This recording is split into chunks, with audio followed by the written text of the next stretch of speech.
जय हिंद। कैसे हैं आप? एक बार फिर आपके अपने चैनल गुरु गंगा में आपका हार्दिक स्वागत है। आज के वीडियो में हम लोग अक्षांश और देशांतर रेखाओं के बारे में सीखेंगे। यह प्रैक्टिस सेट है, टेस्ट सीरीज है। इससे संबंधित प्रश्न UGC NET, TGT, PGT, TET, super TET, UPSC, UPPSC, UP triple SC, BPSC और इसके अलावा अन्य बहुत सारी प्रतियोगी परीक्षाओं में पूछे जाते हैं। तो बड़ा इंपॉर्टेंट वीडियो होने वाला है, इसको आप अंत तक जरूर देखें। तो चलिए शुरू करते हैं आज की इंपॉर्टेंट कक्षा। तो चलिए देखते हैं पहला प्रश्न। भूमध्य रेखा से उत्तर या दक्षिण किसी दिए गए स्थान की कोणीय दूरी क्या कहलाती है? ए प्रधान देशांतर, बी देशांतर, सी अक्षांश, डी इनमें से कोई नहीं। आप भी उत्तर देने का प्रयास करें ताकि आपको भी पता लगे कि आपकी तैयारी कितनी हो चुकी है। तो सही उत्तर क्या होगा इसका? भूमध्य रेखा से उत्तर या दक्षिण किसी दिए गए स्थान की कोणीय दूरी अक्षांश कहलाती है। क्या कहलाती है? अक्षांश कहलाती है। निम्नलिखित में से कौन सा बृहत वृत्त का उदाहरण है? निम्नलिखित में से कौन सा बृहत वृत्त का उदाहरण है? ए कर्क रेखा, बी मकर रेखा, सी भूमध्य रेखा, डी आर्कटिक रेखा। तो बृहत वृत्त का उदाहरण है भूमध्य रेखा, बिल्कुल सही उत्तर है। ट्रॉफिक ऑफ कैंसर निम्न में से क्या है? ए एक प्रकार की रक्त संबंधी बीमारी, बी कैंसर की रोकथाम का एक वैज्ञानिक उपकरण, सी 23.5 अंश उत्तरी अक्षांश रेखा और डी है 23.5 अंश दक्षिणी अक्षांश रेखा। तो आपको बताना है कि ट्रॉफिक ऑफ कैंसर इसमें से क्या है। तो देखिए, ट्रॉफिक ऑफ कैंसर जो है वो 23.5 अंश उत्तरी अक्षांश रेखा को कहते हैं, ठीक ना। सी सी ऑप्शन बिल्कुल सही है। आगे चलिए। ध्रुवों की ओर जाने पर अक्षांश रेखाओं के व्यास की प्रकृति कैसी होती है? ए यह स्थिर रहता है, बी यह घटता है, सी यह बढ़ता है, डी पहले घटता है पुनः बढ़ता है। तो बताएं। ध्रुवों की ओर जाने पर अक्षांश रेखाओं के व्यास की प्रकृति घटती है ना। यह बी ऑप्शन बिल्कुल सही है। सूची एक और सूची दो के साथ सुमेलित करना है। सूची एक को दो के साथ सुमेलित करना है। सूची एक में रेखाओं का नाम दिया हुआ, वृत्त का नाम दिया हुआ है और दूसरी तरफ वो कहाँ पर है उसका अक्षांश दिया हुआ है। तो आपको बताना है। ए भूमध्य रेखा, उसके सामने है 66.5 अंश दक्षिण, कर्क रेखा 66 अंश 66.5 अंश उत्तर, मकर रेखा 0 अंश और आर्कटिक वृत्त 23.5 अंश उत्तर, अंटार्कटिक वृत्त 23.5 अंश दक्षिण। यह सुमेलित करना है आपको। ए बी सी डी करके दिया हुआ है, नीचे आपके सामने ऑप्शन है ना। तो आपको सुमेलित करना है कि इनमें से कौन सा विकल्प सही है। तो देखिए, अब हमको मैच कराना होगा। तो आप मैच कराएं कि कौन सा किसके साथ मैच कर रहा है। तो देखिए, जो ए है भूमध्य रेखा, भूमध्य रेखा अगर हम बात करें तो तीसरे से मैच करती है, 0 अंश से, है ना, यही भूमध्य रेखा है। बी की अगर हम बात करें कर्क रेखा की, तो मैच करती है 23.5 अंश उत्तर में है। 23.5 अंश उत्तर जो रेखा है अक्षांश रेखा, वही कर्क रेखा है, ठीक है। अगर सी की बात करें मकर रेखा की, तो मकर रेखा 23.5 अंश दक्षिण अक्षांश को बोलते हैं। आर्कटिक रेखा 66.5 अंश उत्तर को बोलते हैं और अंटार्कटिक वृत्त 66.5 अंश दक्षिण को बोलते हैं, ठीक ना। तो इस तरीके से हम मैच कर सकते हैं इसको। तो अगर हम ध्यान से देखेंगे तो बी ऑप्शन इसमें सही है ना। बी ऑप्शन बिल्कुल सही है। आप भी इसको नोट कर लेंगे और मिलाने का प्रयास करेंगे। धरातल पर एक अंश अक्षांश की दूरी निम्न में से किसके बराबर होती है? ए 11 किलोमीटर, बी 111 किलोमीटर, सी 21 किलोमीटर और डी 121 किलोमीटर। तो आप बताइए, धरातल पर एक अंश अक्षांश की दूरी किसके बराबर होती है? जी हाँ, 111 किलोमीटर बिल्कुल सही उत्तर है। भूमध्य रेखा के अतिरिक्त कौन सी अक्षांश रेखा पृथ्वी को दो बराबर भागों में विभाजित करती है? ए 23.5 उत्तरी, बी 23.5 दक्षिणी, सी 66.5 उत्तरी और 66.5 दक्षिणी, डी कोई भी अक्षांश नहीं। तो सही उत्तर क्या होगा? जी हाँ, भूमध्य रेखा के अतिरिक्त कोई भी अक्षांश रेखा ऐसी नहीं है जो पृथ्वी को दो बराबर भागों में विभाजित करती हो। डी ऑप्शन बिल्कुल सही है। आगे चलते हैं। मकर रेखा अथवा 23.5 दक्षिणी अक्षांश वृत्त, ये एक ही नाम है दोनों, है ना। 23.5 दक्षिणी अक्षांश वृत्त को ही मकर रेखा कहते हैं। निम्नलिखित में से कहाँ से होकर गुजरती है? ए जिम्बाब्वे, बी मालागासी, सी भारत, डी ग्रीनलैंड। तो सही उत्तर आपको बताना है, बताएं। मकर रेखा जो है वो मालागासी से होकर गुजरती है। आगे देखिए, वह काल्पनिक रेखा जो पृथ्वी को दो भागों में बांटती है क्या कहलाती है? ए भूमध्य रेखा, बी कर्क रेखा, सी मकर रेखा, डी इनमें से कोई नहीं। तो आप बताएं। जो पृथ्वी को दो बराबर भागों में बांटती है वह है काल्पनिक रेखा भूमध्य रेखा, पृथ्वी को दो भागों में विभाजित करती है। ठीक है, भूमध्य रेखा। आगे चलिए। 66.5 अंश दक्षिणी अक्षांश को कहते हैं? ए आर्कटिक वृत्त, बी अंटार्कटिक वृत्त, सी कर्क रेखा, डी मकर रेखा। क्या कहते हैं? बिल्कुल अंटार्कटिक वृत्त कहते हैं। अगर ये 66.5 अंश उत्तरी अक्षांश होता तो आर्कटिक वृत्त कहते हैं। ठीक है।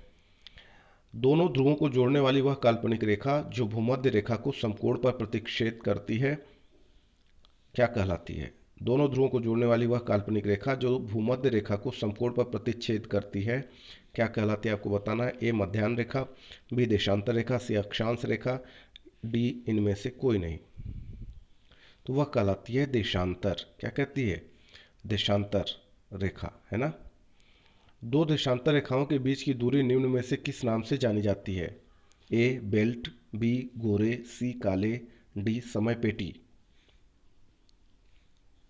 जी हाँ, गोरे के नाम से जानी जाती है। बी बिल्कुल सही आंसर है। अगला देखते हैं। एक देशांतर से दूसरे देशांतर के बीच कितना समय अंतराल होता है? ए 4 मिनट, बी 1 घंटा, सी 15 मिनट, डी 12 घंटा। तो एक देशांतर से दूसरे देशांतर के बीच जो समय अंतराल होता है वह होता है 4 मिनट। आगे चलिए। वह अक्षांश रेखा जिस पर सदैव दिन व रात की अवधि समान रहती है? ए भूमध्य रेखा, बी कर्क रेखा, सी मकर रेखा, डी हिंज रेखा। तो भूमध्य रेखा पर ही सदैव दिन व रात की अवधि समान रहती है। ठीक है। आगे चलते हैं। निम्नलिखित में से कौन सुमेलित नहीं है? ए कर्क रेखा 23.5 अंश उत्तर, मकर रेखा 23.5 अंश दक्षिण, सी आर्कटिक वृत्त 66.5 अंश उत्तर और डी प्रधान यामोत्तर 180 अंश। आपको बताना है कौन सा इसमें सुमेलित नहीं है। तो देखिए, इसमें सुमेलित नहीं है वह है प्रधान यामोत्तर 180 अंश। ठीक है, ये मैच नहीं कर रहा है। आगे चलिए। निम्नलिखित में से कौन सा कथन असत्य है?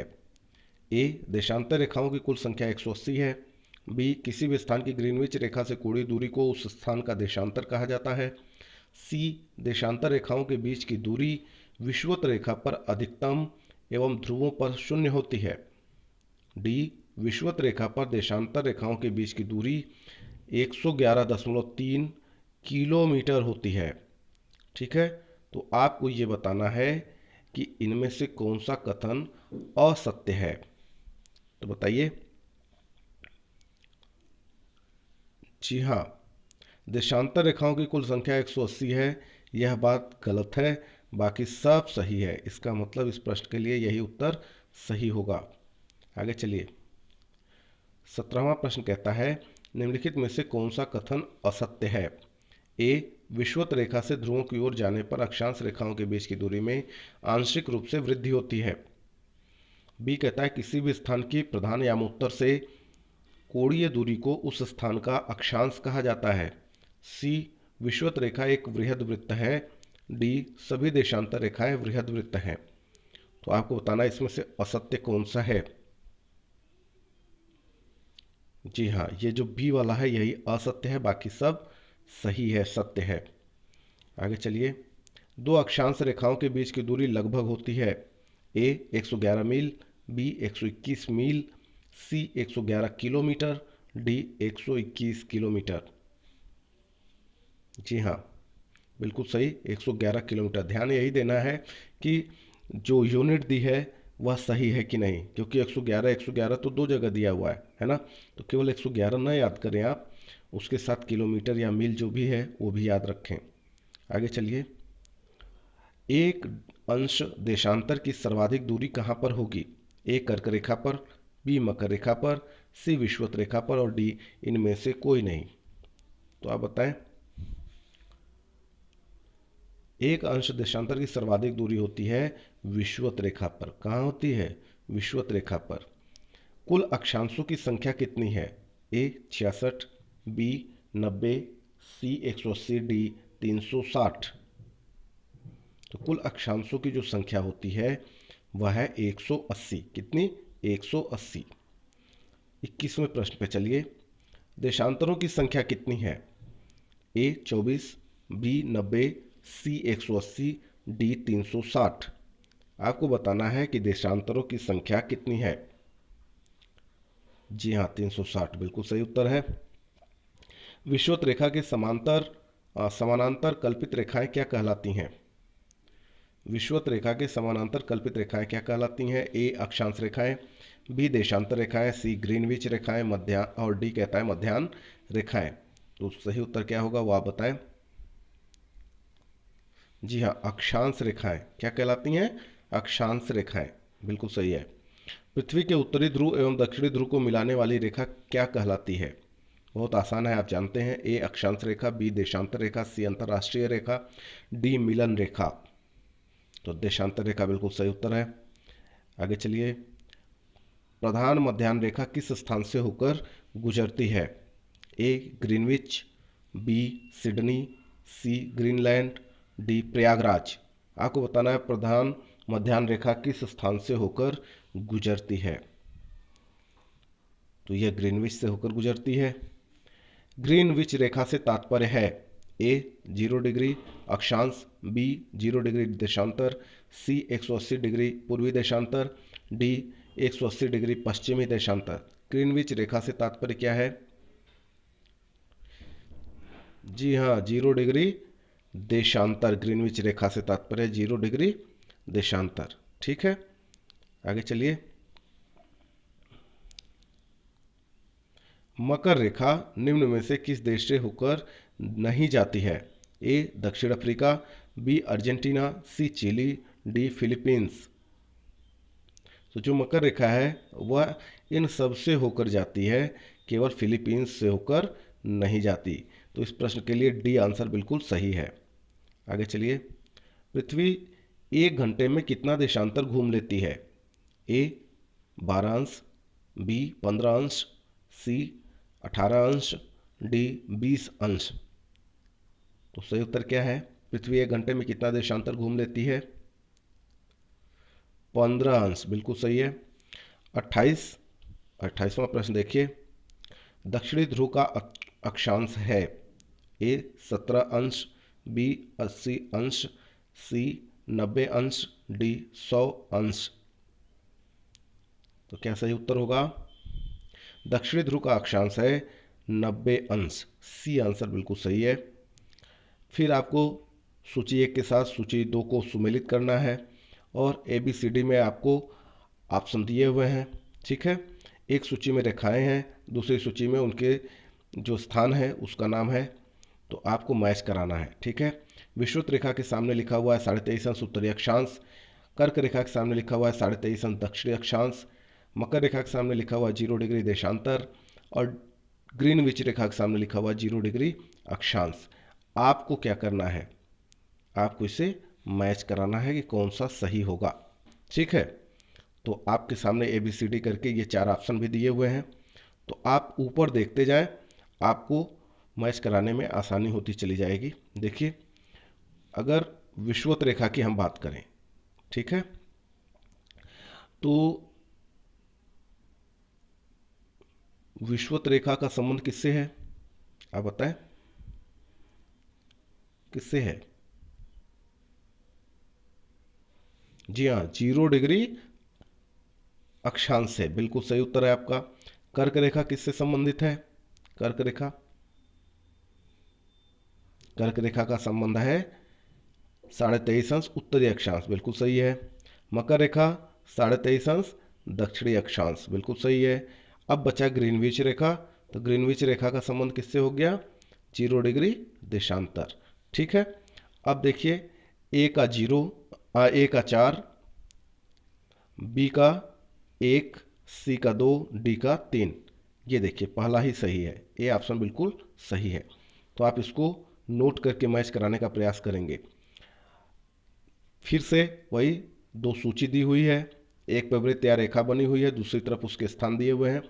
तो आपको फिर से मैच कराना है और ABCD में आपको ऑप्शन मिलेगा, ठीक ना, उसी तरीके से जैसे ऊपर का प्रश्न था। तो चलिए मैच कराते हैं। ए के सामने आर्कटिक वृत्त लिखा हुआ है, आर्कटिक वृत्त के सामने है 66.5 दक्षिणी अक्षांश। बी के सामने लिखा हुआ अंटार्कटिक वृत्त 0 अक्षांश। अंतर्राष्ट्रीय तिथि रेखा के सामने लिखा हुआ है 66.5 उत्तरी अक्षांश। विषुवत रेखा के सामने लिखा हुआ है 180 देशांतर। तो अब आपको इसे मैच कराना है। आपके सामने ऑप्शन है ABCD करके, ठीक है। तो अब आप इसको मैच कराएं, ठीक है, तो मैच कराएं।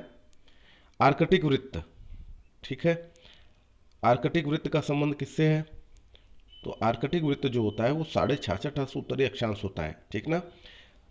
अंटार्कटिक वृत्त इसके ठीक अपोजिट होता है, यानी 66.5 दक्षिणी अक्षांश होता है। अंतर्राष्ट्रीय तिथि रेखा, अंतर्राष्ट्रीय तिथि रेखा क्या है, आप बताएं। जी हाँ, अंतर्राष्ट्रीय तिथि रेखा होती है 180 देशांतर। और विषुवत रेखा, विषुवत रेखा है 0 अक्षांश, ठीक है। तो अब ये सही उत्तर क्या है, आप उसे देखें। 30वें का सही उत्तर क्या है, तो आप इसे मैच कराएं। तो ध्यान से आप देखिए, 3, ये हो गया 3, 1 4 2, 3 1 4 2, 3 1 4 2 किस में लिखा हुआ है वो देख लीजिए। 3 1 4 2, ये देखिए 3 1 4 2 सी ऑप्शन में लिखा हुआ है, ठीक ना। तो ये बिल्कुल सही उत्तर होगा। आप भी इसको कॉपी पे लिखकर उससे मैच कराइएगा। इस तरीके के प्रश्न ज़्यादा आते हैं, इसलिए इसका अभ्यास आपको ज़्यादा होना चाहिए। दो स्थानों के देशांतरों में 1 अंश का अंतर होने पर उनके समयों में कितना अंतर होगा? A 15 minute, B 8 minute, C 4 minute और D 2 मिनट। तो सही उत्तर क्या है वो आप बताएं। दो स्थानों के देशांतरों में 1 अंश का अंतर होने पर उनके समयों में 4 मिनट का अंतर होगा, बिल्कुल सही है। देखिए, इस तरीके के बहुत सारे प्रैक्टिस सेट अलग अलग विषयों पे हमने बना रखे हैं, टेस्ट सीरीज बना रखी है, और उनके लिंक जो हैं वो डिस्क्रिप्शन बॉक्स में इस वीडियो के दिए हुए हैं। आप वहाँ पे जाकर उस टेस्ट सीरीज को हल कर सकते हैं, प्रैक्टिस सेट को हल कर सकते हैं, अपनी तैयारी कर सकते हैं। उसके अलावा बहुत सारे अलग अलग विषयों पे हमने वीडियोज़ भी बना रखे हैं, वहाँ पर जाकर आप अपनी परीक्षा की तैयारी कर सकते हैं। तो सबके लिंक इस वीडियो के डिस्क्रिप्शन बॉक्स में दिए गए हैं। चलिए अगला 32वां प्रश्न देखते हैं। निम्नलिखित में से किस देश से होकर कर्क रेखा नहीं गुजरती है? A Bharat, B Myanmar, C चीन, D जायरे। निम्नलिखित में से किस देश से होकर कर्क रेखा नहीं गुजरती है? देख लीजिए क्या पूछा जा रहा है, नहीं गुजरती है ना। तो आप बताएं। देखिए, कर्क रेखा जो है वो भारत से तो गुजरती ही है, म्यांमार से, चीन से गुजरती है, लेकिन जायरे से नहीं गुजरती। डी ऑप्शन बिल्कुल सही है। उत्तरी गोलार्ध में भू धरातल अधिकतम है। A 30 अंश उत्तर से 40 अंश उत्तर तक, B कहता है 50 अंश उत्तर से 60 अंश उत्तर तक, C कहता है 40 अंश उत्तर से 50 अंश उत्तर तक, और D कहता है 60 अंश उत्तर से 70 अंश उत्तर तक। तो सही उत्तर क्या है? उत्तरी गोलार्ध में भूधरातल अधिकतम है। कहां से कहां तक? जी हाँ, 30 अंश उत्तर से 40 अंश उत्तर तक, बिल्कुल सही उत्तर है। मानचित्र पर स्थित अक्षांश एवं देशांतर रेखाओं के बारे में निम्नलिखित में से कौन सा कथन सत्य है? ए, दोनों समानांतर रेखाएं हैं। बी, दोनों एक दूसरे को लंबवत काटती हैं। सी, दोनों ध्रुवों पर मिलती हैं। और डी, दोनों भूमध्य रेखा पर मिलती हैं। तो आपको बताना है इसमें से कौन सा सत्य है। तो देखिए, दोनों समानांतर रेखाएं हैं, यह सही नहीं है, आप जानते हैं, क्योंकि जो अक्षांश रेखाएं हैं वो ऐसे खींची जाती हैं, है ना, और देशांतर रेखाएं ऐसे खींची जाती हैं, आप जानते होंगे। ठीक है, ऐसे ध्रुवों को मिलाते हुए, यहाँ ध्रुव है, ठीक है, ऐसे ही। और दोनों एक दूसरे को लंबवत काटती हैं, तो ये तो काट रही हैं, ठीक है, तो एक तो ये सही है। और देख लीजिए, दोनों ध्रुवों पर मिलती हैं, बिल्कुल नहीं, ये देशांतर रेखाएं तो मिलती हैं पर अक्षांश नहीं मिलती, ठीक ना। और दोनों भूमध्य रेखा पर मिलती हैं, ऐसा भी नहीं है, ठीक है। इसका मतलब हो गया कि 34 के लिए बी ऑप्शन बिल्कुल सही है। तो इस तरीके से यह वीडियो पूरा हुआ। यदि आपको पसंद आता है तो इसे लाइक जरूर करें, अपने मित्रों में शेयर करना ना भूलें, अपने बहुमूल्य सुझाव को कमेंट बॉक्स में देते रहें। और फिर मिलते हैं अगले इंपॉर्टेंट वीडियो में, तब तक के लिए जय हिंद।